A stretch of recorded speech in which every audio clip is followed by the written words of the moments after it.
ले ताजा ताजा मीठा मीठा ले दे ताजा ताजा मीठा मीठा दे रे ए बजर खसवा मुँह झौसा की मांगे छी रे हेगे छौरी तू की बेचे छी गे रे हम तो आम बेचे छी हेगे हमहू तो आमे मंगलियो आमे मंगलियो आमे मंगलियो आमे मंगलियो आमे मंगलियो Recording by Siriship Music Kisanpur. झप तप के राखो ने छी कौन सामान गे झप तप के राखो ने छी हे झप तप के राखो ने छी कौन सामान गे झप तप के राखो ने छी कौन सामान गे लाले न छौरा दिगो बचल छै आम रे लाले न छौरा दिगो बचल छै आम रे सही से बताना छौरी कते छौ दाम गे सही से बताना हे कोई सही से बताना छौरी कते छौ दाम गे सही से बताना छौरी कते छौ दाम गे लाले न छौरा दिगो बचल छै आम रे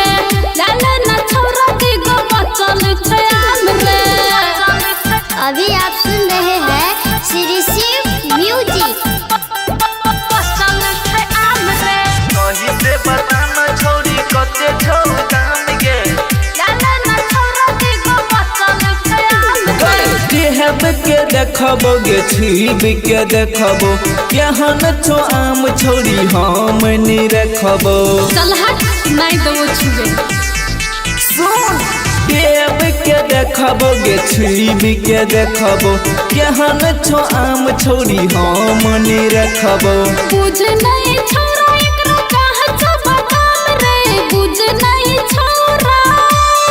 साचो बुझ नहीं छौरा एकरा कहाँ छ बताम रे बुझ नहीं छौरा एकरा कहाँ छ बताम रे ले छौरा दिगो पाचल छै आम रे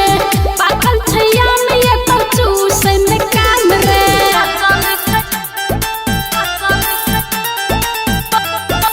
पाचल छै आम रे सही से बताना छौरी कते छौ दाम गे